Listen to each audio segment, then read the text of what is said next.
ನಿನ್ನಲ್ಲಿರ್ತಕ್ಕಂಥ ದೃಢ ಸಂಕಲ್ಪ ಅವತ್ತೇನು ಮಾಡಿದ್ದಲ್ಲ, ಇವತ್ತೆಲ್ಲರೂ ಕೂಡ ಇವತ್ತು ನಾವು ಸ್ವಾಭಿಮಾನದಿಂದ ತಲೆ ಎತ್ತಿ ತಿರುಗುವಂತ ಒಂದು ವಾತಾವರಣ ಆಗಿದೆ. 1995ರಲ್ಲಿ ನಾನು ಮತ್ತು ರಾಜಣ್ಣ ಅವರು ಅಪೆಕ್ಸ್ ಬ್ಯಾಂಕ್ ನಿರ್ದೇಶಕ, ಯಾರೂ ಸಾಲ ಕೊಡ್ತಿರ್ಲಿಲ್ಲ. ಅಂತ ಸಂದರ್ಭದಲ್ಲಿ ಅವ್ರಿಗೆ ಮುಂದೆ ಅಧ್ಯಕ್ಷ ಆಗುವಂತ ಸೌಭಾಗ್ಯ ಸಿಕ್ಕಿತು. ರಾಜಣ್ಣ ಅವ್ರಿಗೆ ಒಂದು ವಿನಂತಿ ಮಾಡಿಕೊಂಡೆ, ನಮ್ಮ ಭಾಗದಲ್ಲಿ ಕಬ್ಬು ಬೆಳೆಗಾರರು ಇವತ್ತು ಪರಿಸ್ಥಿತಿ ಏನಾಗಿದೆಪ್ಪ ಅಂತಂದ್ರೆ, ಕಬ್ಬಿನ ಗದ್ದೆಗೆ ಬೆಂಕಿ ಹಚ್ಚಬೇಕು, ಸುಡಬೇಕು, ಒಗಿಬೇಕು. ಮತ್ತು ಅವನ ಪರಿಸ್ಥಿತಿ ಹೆಂಗಿತ್ತು ರಾಜಣ್ಣ ಅಂದ್ರೆ, ನಾವು 700 ಎಕರೆ ಜಮೀನ್ದಾರ, ಈ ಕಾರ್ಖಾನೆ ಮಾಲೀಕನ ಹತ್ರ ಹೆಂಗ್ ಹೋಗಿ ನಿಂದಿರ್ಬೇಕಾದ್ರೆ ಗುಲಾಮನ ಕೈ ಕಟ್ಕೊಂಡು ನಿಂದಿರ್ಬೇಕು. ಮಾಲಕಲ್ಲ, ಆ ಕಬ್ಬು ಕಡ್ಸಕ್ ಬರ್ತಿದ್ದಲ್ಲ ಫೀಲ್ಡ್ ಮ್ಯಾನ್. ಈಗ ಡಿಸಿಗಳದ್ ಬರೋಣ ಹಳ್ಳಿಯಾಗ ಹೆಂಗ್ ಮರ್ಯಾದೆ ಕೊಡ್ತಾರಲ್ಲ, ಆ ಫೀಲ್ಡ್ ಮ್ಯಾನ್ ಬಂದ್ರೆ ನಾವು ಕೈ ಕಟ್ಕೊಂಡು ನಿಲ್ಬೇಕು. ಸಾಹೇಬರ ಅನ್ಬೇಕು ಅವ್ರಿಗೆ. ಅಂತದ್ರಾಗ ಒಂದು ಟ್ರಿಪ್ ನಮ್ಮ ಕಬ್ಬ ಹೇರ್ಕೊಂಡು ಹೋದ್ರೆ ಎಷ್ಟು ಟನ್ ಹೊಡಿತಿದ್ರು ಅದು ದೇವರಿಗೆ ಗೊತ್ತು. 20 ಟನ್ ಹೇರ್ಕೊಂಡು ಹೋಗ್ಬೇಕು, ಪಾವತಿ ಬರ್ಬೇಕು 17 ಟನ್ ಅಂತ. ನಾ ಯಾಕೆ ಇದನ್ನ ಉಲ್ಲೇಖ ಮಾಡ್ತೀನಿ ಅಂತಂದ್ರೆ, ಈ ಸಹಕಾರಿ ಸಪ್ತಾಹದಲ್ಲಿ ಇಂಥ ಚಿಂತನೆಗಳು ಆಗ್ಬೇಕು.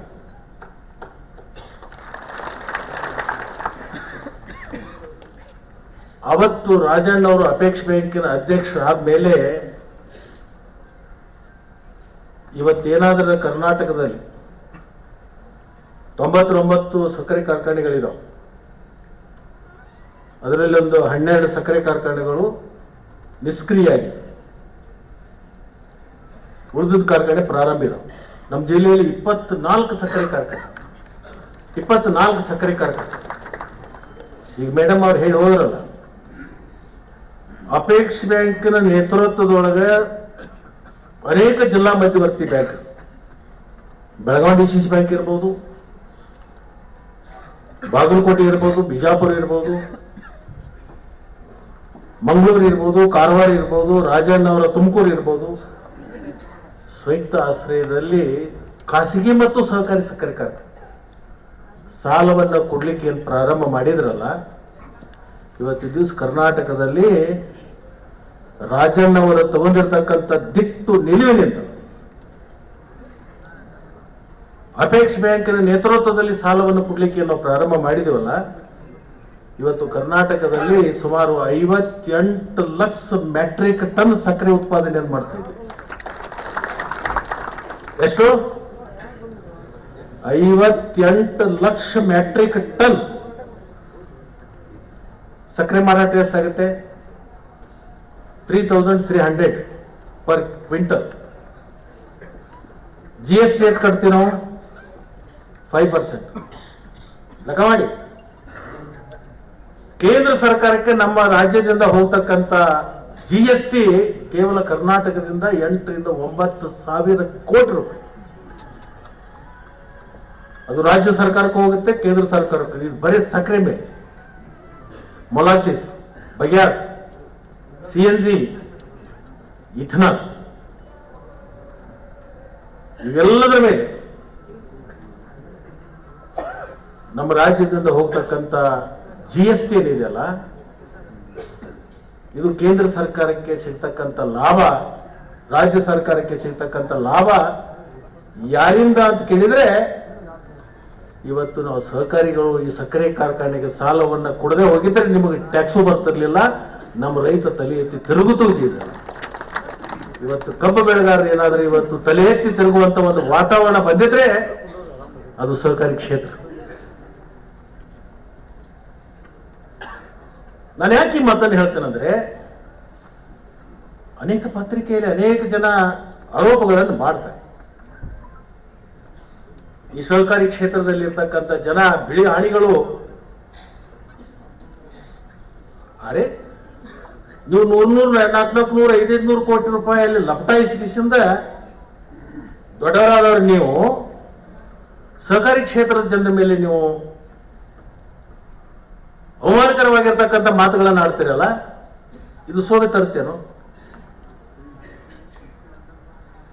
ಇವತ್ತು ಸಹಕಾರಿ ಕ್ಷೇತ್ರದ ಇರದೇ ಹೋಗಿದ್ರೆ ಇವತ್ತು ಕೇಂದ್ರ ಸರ್ಕಾರ ಒಂದು ಪ್ರಾಜೆಕ್ಟ್ ತಂದಿದೆ, ಹೊಸ ಯೋಜನೆ ತಂದಿದೆ, ಕಬ್ಬಿನಿಂದ ಇಥನಾಲ್ ಅನ್ನು ಪ್ರಾರಂಭ ಮಾಡ್ತಕ್ಕ. ಇವತ್ತೇನಾದ್ರೂ ಈ ರಾಜ್ಯದಲ್ಲಿ ಇಥನಾಲ್ ಪ್ರೊಡಕ್ಷನ್ ಆಗ್ಲಿಕ್ಕೆ ಪ್ರಾರಂಭ ಆಗಿದ್ರೆ ಅದರಲ್ಲಿ 100ಕ್ಕೆ 70ರಷ್ಟು ಶಿವಪಾಲು ಯಾವ್ದಪ್ಪ ಅಂತಂದ್ರೆ ಸಹಕಾರಿ ಬ್ಯಾಂಕ್ಗಳ ಮುಖಾಂತರ ಸಾಲವನ್ನು ಪಡ್ಕೊಂಡು ಇವತ್ತು ಇಥನಾಲ್ ಅನ್ನು ನಾವು ತಯಾರು ಮಾಡ್ತಾ ಇದ್ದೀವಿ.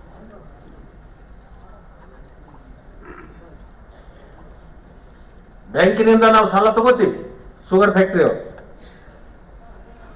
ಇಥನಾಲ್ ಅನ್ನು ಪ್ರಾರಂಭ ಮಾಡ್ತೀವಿ, ಸರ್ಕಾರಕ್ಕೆ ಕೊಡ್ತೀವಿ. ಒಂದು ಚಿಂತನೆ ಆಗ್ಬೇಕಾಗಿದೆ. ಕಬ್ಬಿನಿಂದ, ಗೋವಿನ ಜೋಳದಿಂದ, ಅಕ್ಕಿಯಿಂದ ನಾವೇನು ಇಥನಾಲ್ ಅನ್ನ ಪ್ರಾರಂಭ ಮಾಡ್ತೀವಲ್ಲ, ನಮಗೆ ಸಿಗ್ತಕ್ಕಂಥ ದರ ಎಷ್ಟು? ಕಬ್ಬಿನಿಂದ ಮಾಡಿರ್ತಕ್ಕಂಥ ಇಥನಾಲಕ್ಕೆ 3 ತರದ ದರಗಳು. ರಾಜಣ್ಣ ಅವರು ಇವತ್ತು ಸಹಕಾರಿ ಮಂತ್ರಿಗಳಿದ್ದಾರೆ. ಅಧಿವೇಶನದಲ್ಲಿ ಮತ್ತು ಕೇಂದ್ರ ಸರ್ಕಾರದಲ್ಲಿ ಸಂಯುಕ್ತವಾಗಿ ಚರ್ಚೆಗಳು ಬಂದಂತ ಸಂದರ್ಭದಲ್ಲಿ ನೀವು ಗಟ್ಟಿ ಧ್ವನಿಯನ್ನು ಈ ಮಾತನ್ನು ಮಾತಾಡ್ತಕ್ಕಂಥ ಒಂದು ಸಂದರ್ಭ ಬರ್ಬೋದು. 3 ತರದ ದರಗಳನ್ನು ಕೊಡ್ತಾರೆ.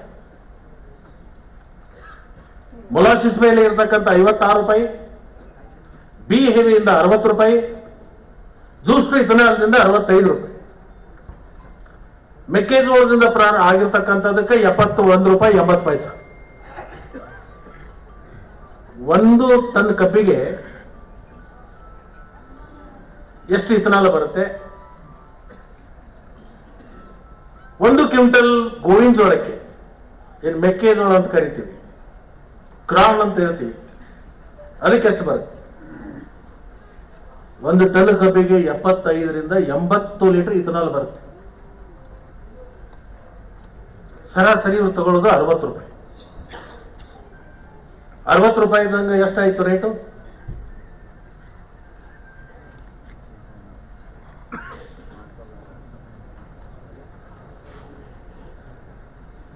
ಎಷ್ಟಾಗ್ತಾರೆ ಅಧ್ಯಕ್ಷರೇ? ಸವಾಲದವ್ರು ನೀವು ಹೇಳ್ರಿ.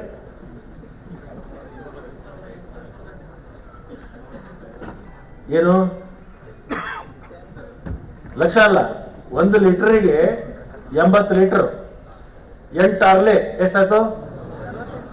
4800 ರೂಪಾಯಿ. ಹೌದಾ? ನೀವಲ್ಲಿ 60 ರೂಪಾಯಿದಂಗೆ ತಗೋತೀರಿ, ಪೆಟ್ರೋಲ್ದಾಗ ಮಿಕ್ಸ್ ಮಾಡ್ತೀರಿ. ಪೆಟ್ರೋಲ್ದಾಗ ಮಿಕ್ಸ್ ಮಾಡೋ ಹೊತ್ತಾಗಿ ಆಯಿಲ್ ಕಾರ್ಪೊರೇಷನ್ ಅವ್ರದ್ದು ಏನೂ ಕೆಲಸ ಇಲ್ಲ. ದೊಡ್ಡ ಟ್ಯಾಂಕು ಇಲ್ಲಿಂದ ತಗೊಂಡೋಗಿ ಮೇಲೆ ಸುರುವುದು, ಕೆಳಗಡೆ ತಗೊಂಡೋಗಿ ಪೆಟ್ರೋಲ್ ಪಂಪಿಗೆ ಕಳ್ಸೋದು, ಇಷ್ಟೇ ಕೆಲಸ. ಇಲ್ಲಿ 60 ರೂಪಾಯಿದಂಗೆ ತಗೋತೀರಿ, ಅಲ್ಲಿ ಮಾರಾಟ ಮಾಡೋದು ಎಷ್ಟು ಮಾಡ್ತೀರಿ ಪೆಟ್ರೋಲ್ ನೀವು? 103 ರೂಪಾಯಿ. 103 ರೂಪಾಯಿಗೆ ಪೆಟ್ರೋಲ್ ಮಾರಿದ್ರೆ 3 ರೂಪಾಯಿ ಪೆಟ್ರೋಲ್ ಪಂಪಿನವ್ರಿಗೆ ಕಮಿಷನ್ ಕೊಡ್ತೀರ, ಉಳಿದಿದೆ ಎಷ್ಟು ನಿಮಗೆ? ಏನ್ ನೀವು ಕಬ್ಬ ಕಡದವರು, ಕಬ್ಬ ಹೆಚ್ಚಿದವರು, ಗೊಬ್ಬರ ಹಾಕಿದವರು, ಅಥವಾ ಬಿಸಿಲದಾಗ ಕಬ್ಬ ಕಡದ ಕಿಶಿಂದ ಮೈಯಾಗಿನ ರಕ್ತ ಸುಟ್ಟು ನೀರು ಭೂಮಿ ಮೇಲೆ ಸುರಿಸಿದವರು? ನಮಗೆ ಸಿಗೋದು 3000, ನಿಮಗೆ ಸಿಗೋದು 40 ರೂಪಾಯಿ 1 ಲೀಟರಿಗೆ. ನೀವು ಇದನ್ನ 40 ರೂಪಾಯಿ ನೀವು ತಗೋತೀರಲ್ಲ, ನಿಮಗೊಂದು ಇದನ್ನೆಲ್ಲ ದಲಾಲಿಕೆ ಮಾಡ್ತಾರಲ್ಲ, ಅಡತಿ ಇಟ್ಕೊಂಡು ಮಾಡ್ತಾರಲ್ಲ ದಲಾಲಿಕೆ ಹಂಗೆ, ಇಲ್ಲಿಂದ ತಗೊಂಡು ಹಿಂಗೆ ಸುರ್ಕೊಂಡು ಈ ಕಡೆ ಕಳ್ಸೋದು. ನೀವೊಂದು 5 ರೂಪಾಯಿ ತಗೋರಿ, ಬೇಡ ಅನ್ನಲ್ಲ. ಅಟ್ಲೀಸ್ಟ್ 35 ರೂಪಾಯಿ ಕಬ್ಬು ಬೆಳೆಗಾರರಿಗೆ ಕೊಡ್ರಿ, ಒಂದು ಇಲ್ಲಾಂದ್ರೆ ಕಾರ್ಖಾನೆಯವರಿಗೆ ಒಂದು 5 ರೂಪಾಯಿ ಹೆಚ್ಚಾಗಿ ಕೊಡ್ರಿ. ಉಳಿದಿರ್ಬೇಕಾದ್ರೆ ಗ್ರಾಹಕರಿಗೆ ಪೆಟ್ರೋಲ್ ಇವತ್ತೆ 100 ಅಂತ ತಗೋತಾರಲ್ಲ, ಅದ್ರ ಬೇಕಾದ್ರೆ ನೀವು 80 ರೂಪಾಯಿ ಮಾಡ್ರಿ, 2 ಒಂದು ಮಾಡ್ರಲ್ಲ, ಯಾವ್ದಾದ್ರು 3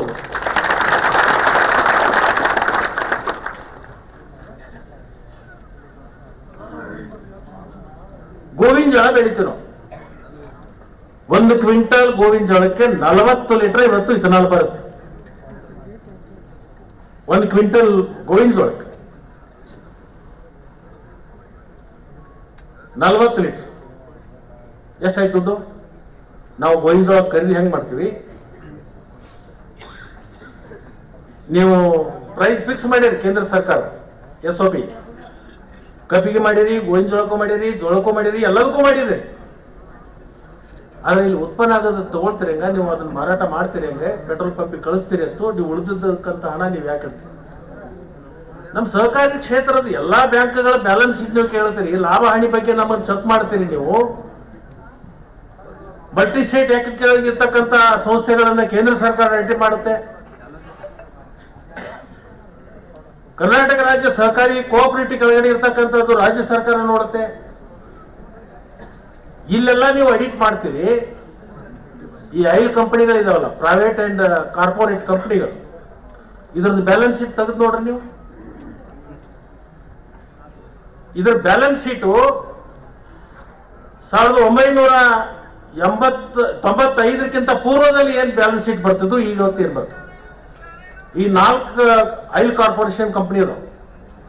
ಇರೋಣ ರಾಜ್ಯಸಭೆ ಮೆಂಬರ್ ಅದೇವು, ಸ್ವಲ್ಪ ಕೇಳ್ಕೊ.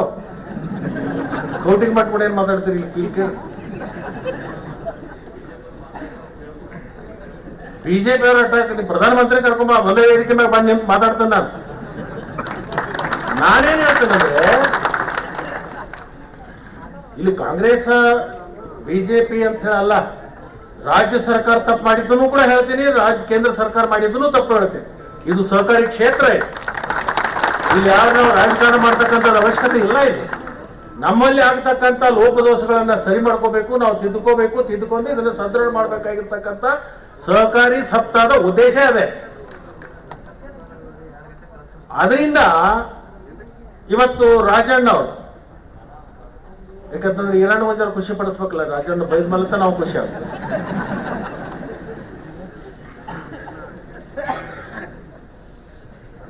ರಾಜಣ್ಣ ಅವರು ಅವತ್ತಿನ ದಿವಸ ಈ ತೀರ್ಮಾನ ತಗೊಂಡು ಸಕ್ಕರೆ ಉದ್ಯಮಿಗಳು ಬೆರಿಬೇಕು, ಕಬ್ಬು ಬೆಳೆಗಾರರು ಸ್ವಾಭಿಮಾನಿಗಳಾಗಬೇಕು ಅಂತಕ್ಕಂಥ ಒಂದು ಚಿಂತನೆಯನ್ನು ಇಟ್ಕೊಂಡು ಇವತ್ತು ಅನೇಕ ಸಕ್ಕರೆ ಕಾರ್ಖಾನೆಗಳಿಗೆ ನೀವೇನು ಸಹಾಯವನ್ನು ಮಾಡಿದಿರಲ್ಲ ಲೋನ್ ಮುಖಾಂತರ, ಇವತ್ತೆಲ್ಲರೂ ಕೂಡ ಇವತ್ತು ನಾವು ವೇದಿಕೆ ಮೇಲೆ ಬಂದು ಇವತ್ತು ಗಟ್ಟಿ ಧ್ವನಿಯಲ್ಲಿ ಮಾತಾಡಲಿಕ್ಕೆ ನನಗೆ ಶಕ್ತಿ ಕೊಟ್ಟಿರ್ತಕ್ಕಂಥದ್ದು ಸಹಕಾರಿ ಕ್ಷೇತ್ರ ಮತ್ತು ಕಬ್ಬು ಬೆಳೆಗಾರರು ಮತ್ತು ಕಬ್ಬನ್ನು ಬೆಳೆದಿರ್ತಕ್ಕಂಥ ನಾನು.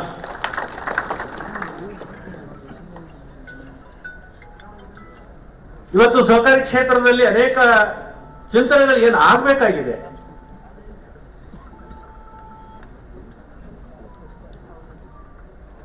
ಇವತ್ತು ರಾಜಣ್ಣ ಅವರು ನನ್ನ ಈ ಕಾನೂನು ತಿದ್ದುಪಡಿ ಒಂದು ಅಧ್ಯಕ್ಷ ಮಾಡಿ 4-7 ಜನರನ್ನು ಸದಸ್ಯರು ಮಾಡಿ ಒಂದು ತಿದ್ದುಪಡಿಯನ್ನು ಕೊಟ್ಟಿದ್ದೆ. ಆ ತಿದ್ದುಪಡಿಯಲ್ಲಿ ಅನೇಕ ತಿದ್ದುಪಡಿಗಳನ್ನು ಇವತ್ತು ನಾವು ತೀರ್ಮಾನವನ್ನು ಮಾಡಿ ವಿಧಾನಸಭೆಯಲ್ಲಿ ಮತ್ತು ವಿಧಾನ ಪರಿಷತ್ನಲ್ಲಿ ಪಾಸ್ ಮಾಡಿಕೊಂಡು ಅದನ್ನ ನಾವು ಈಗ ರಾಜ್ಯಪಾಲರಿಗೆ ಹೋಗಿದೆ, ರಾಜ್ಯಪಾಲರಲ್ಲಿ ಸ್ವಲ್ಪ ನಿಂತಿದೆ, ಕೆಲವೇ ದಿವಸದಲ್ಲಿ ಬರ್ಬೋದು. ನಾನು ಸೌಹಾರ್ದ ಸಹಕಾರಿಯ ಎಲ್ಲ ಆಡಳಿತ ಮಂಡಳಿ ಸದಸ್ಯರಿಗೆ ನಾನು ವಿನಂತಿ ಮಾಡ್ತೀನಿ, ಸ್ವಲ್ಪ ನೀವು ಇನ್ಮೇಲೆ ಗಟ್ಟಿ ಆಗ್ಬೇಕು. ಕಾರಣ ಏನಂದ್ರೆ, ಯಾರೋ ಒಬ್ರು ಸೌಹಾರ್ದದ ಕಾನೂನು ಕೆಳಗಡೆ ಬಂದು ಒಂದು ಸಂಸ್ಥೆಯನ್ನು ಹುಟ್ಟುಹಾಕಿ ಆ ಸಂಸ್ಥೆ ಏನಾದ್ರೆ ಬೇರೆ ದಾರಿಗೆ ತಿರುಗಿ ಹೋದ್ರೆ ಇಡೀ ಕ್ಷೇತ್ರಕ್ಕೆ ಕೆಟ್ಟ ಹೆಸರು. ನಾನು ಅನೇಕ ಬಾರಿ ನಿಮ್ಗೆಲ್ರಿಗೂ ಕೂಡ ವಿನಂತಿ ಮಾಡ್ಕೋತಿದ್ದೀನಿ, ಸೌಹಾರ್ದ ಕಾನೂನು ಬಂದಿರದೆ ಅದಕ್ಕೆ 1947ರಲ್ಲಿ ಇವತ್ತು ಕೇಂದ್ರ ಸರ್ಕಾರ ಈ ಕಾನೂನು ತಿದ್ದುಪಡಿಯನ್ನು ಮಾಡಿಕೊಂಡು ಸ್ವಾಯತ್ತತೆ ಮತ್ತು ಸ್ವಾಭಿಮಾನ ಸ್ವತಂತ್ರತೆ ಈ ಕಾನೂನಿಗೆ ಇರಬೇಕು, ಸರ್ಕಾರದ ಹಸ್ತಕ್ಷೇಪ ಇರಬಾರ್ದು, ಸರ್ಕಾರ ಅಧಿಕಾರಿಗಳಲ್ಲಿ ಮೂಗು ತೋರಿಸುವಂಥದ್ದು ಆಗಬಾರ್ದು ಅಂತ ತಿಳ್ಕೊಂಡು ಈ ಕಾನೂನು ಬಂದಿರತಕ್ಕಂಥ ಅರ್ಧನಾರೀಶ್ವರ್ ಕೊಟ್ಟಿರ್ತಕ್ಕಂಥ ವರದಿ ಮೇಲೆ ಕರ್ನಾಟಕದಲ್ಲಿ ಇದು ಜಾರಿಗೆ ಬಂದಿರತಕ್ಕಂಥದ್ದು 2001ರಲ್ಲಿ SS ಪಾಟೀಲ್ರು ನಮ್ಮ ಸಹಕಾರಿ ಸಚಿವರು. ಇಡೀ ದೇಶದಲ್ಲಿ ಕೇವಲ 10 ರಾಜ್ಯಗಳನ್ನು ಅಕ್ಸೆಪ್ಟ್ ಮಾಡಿ, ಕೇಂದ್ರ ಸರ್ಕಾರ 97 ಅಮೆಂಡ್ಮೆಂಟ್ ಅನ್ನ ಅದೇ ಆಗಿರ್ತಕ್ಕಂಥದ್ದು. ಆ 97 ಅಮೆಂಡ್ಮೆಂಟ್ ಆದದ್ದನ್ನ ಪ್ರಶ್ನೆ ಮಾಡಿರ್ತಕ್ಕಂಥದ್ದು ಗುಜರಾತ್ ರಾಜ್ಯ.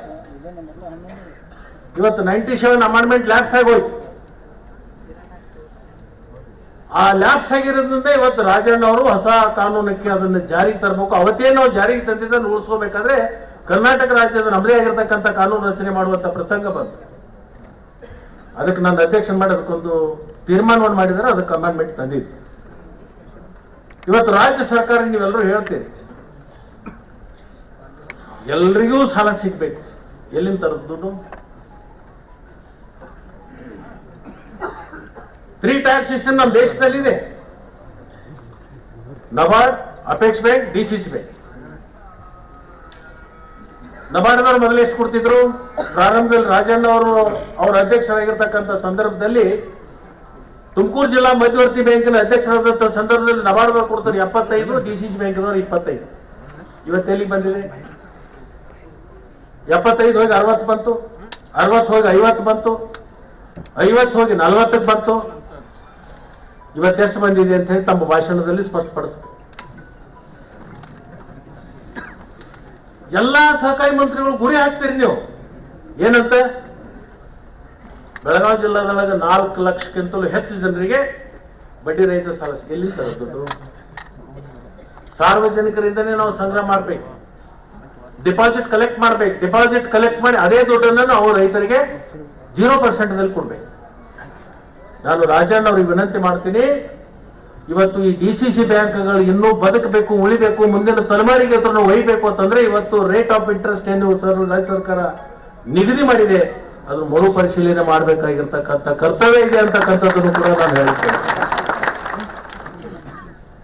ನಾನು ನಿಮ್ಮ ಪಕ್ಷದ ಶಾಸಕನಿರ್ಬೋದು, ಆದ್ರೆ ಮುಖ್ಯಮಂತ್ರಿಗಳ ಜೊತೆಗೆ ಸಭೆ ಮಾಡ್ತಕ್ಕಂಥ ಸಂದರ್ಭದಲ್ಲಿ ನಾನು ಕರೀರಿ, ನಾನು ಕೂಡ ನಿಮ್ಮ ಜೊತೆಗೆ ಧ್ವನಿಗೂಡಿಸಿ ಏನು ಕೊಡಕತ್ತಿದ್ದಾರೆ ರೇಟ್ ಆಫ್ ಇಂಟ್ರೆಸ್ಟ್ ಅವೈಜ್ಞಾನಿಕವಾಗಿರ್ತಕ್ಕಂಥ. ಡಿಸಿಸಿ ಬ್ಯಾಂಕ್ಗಳು ಈ ಒಂದು ವ್ಯವಸ್ಥೆಯಿಂದ ಸದೃಢ ಆಗಲಿಕ್ಕೆ ಬಹಳಷ್ಟು ತೊಂದರೆ ಆಗುತ್ತೆ, ಟ್ಯಾಕ್ಸ್ಗಳಿಗೆ ತೊಂದರೆ ಆಗುತ್ತೆ, ರೈತರಿಗೆ ಸಂಪೂರ್ಣವಾಗಿರ್ತಕ್ಕಂಥ ಸಾಲ ಸಿಗ್ಲಿಕ್ಕೆ ಸಾಧ್ಯ ಆಗದು. ಇವತ್ತು ಸಹಕಾರಿ ಮಂತ್ರಿಗಳ ಗಮನಕ್ಕೆ ತರಲಿಕ್ಕೆ ನಾನು ಬಯಸ್ತೀನಿ. ಬೆಳಗಾವಿ ಜಿಲ್ಲೆಯಲ್ಲಿ ಇರ್ತಕ್ಕಂಥ ಡಿಸಿಸಿ ಬ್ಯಾಂಕ್ ನಾವು ಸುಮಾರು 3 ಲಕ್ಷಕ್ಕಿಂತಲೂ ಹೆಚ್ಚು ಜನರಿಗೆ ನಾವು ಸುಣ್ಣಿ ಬಡ್ಡಿ ದರದ ಸಾಲ ಕೊಟ್ಟಿವಿ. 3,000 ಕೋಟಿ ಅಷ್ಟು ಕೊಟ್ಟಿ. ನಮ್ಗಿಂತ ಹೆಚ್ಚು ಯಾರು ಕೊಟ್ಟಿದಾರೋ ಬಿಟ್ಟಿದಾರೋ ನನಗೆ ಗೊತ್ತಿಲ್ಲ. ಆದ್ರೆ ಇದನ್ನು ಹೇಳ್ಕೊಳ್ಳಿಕ್ಕೆ ನಮಗೆ ಜಿಲ್ಲಾ ಮಧ್ಯವರ್ತಿ ಬ್ಯಾಂಕಿನ ಒಬ್ಬ ನಿರ್ದೇಶಕನಾಗಿ ನನಗೆ ಹೆಮ್ಮೆ ಇದೆ ಅಂತಕ್ಕಂಥ ಮಾತನ್ನೇ ಈ ಸಂದರ್ಭದಲ್ಲಿ ನಾನು ಹೇಳಿದ್ದೆ. ನಮ್ಮ ಜಿಲ್ಲೆಯಲ್ಲಿ ಆಗಿರ್ತಕ್ಕಂಥ ಪ್ರಗತಿ ಬೇರೆ ಜಿಲ್ಲೆಯಲ್ಲಿ ಆಗಬೇಕಾದ್ರೆ ಆ ಜಿಲ್ಲಾ ಮಧ್ಯವರ್ತಿ ಬ್ಯಾಂಕಿನಲ್ಲಿ ಸಾರ್ವಜನಿಕರಿಂದ ಸಂಗ್ರಹ ಆಗಬೇಕಾಗುತ್ತೆ. ಸಂಗ್ರಹ ಆಗಬೇಕಾದಂತ ಸಂದರ್ಭದಲ್ಲಿ ಅವರಿಗೆ ರೇಟ್ ಆಫ್ ಇಂಟ್ರೆಸ್ಟ್ ಆಕರ್ಷಣೆ ಕೊಡಬೇಕಾಗುತ್ತೆ. ನಮ್ಮ ಸೌಹಾರ್ದದವರಿಗೆ ಏನಾಗೈತಪ್ಪ ಅಂತಂದ್ರೆ, ರಾಜಣ್ಣವ್ರು ನಿಮಗೆ ಗೊತ್ತಿದೆ, ನಮ್ಮ ಸೌಹಾರ್ದದಲ್ಲಿ ಕಾನೂನದಲ್ಲಿ ಸೃಷ್ಟಿಯಾಗಿರ್ತಕ್ಕಂಥ ಸಂಸ್ಥೆಗಳು 12-13% ಕೊಡ್ತಾ ಇದೆ ಬಡ್ಡಿ ಠೇವಣಿ ಇದೆ.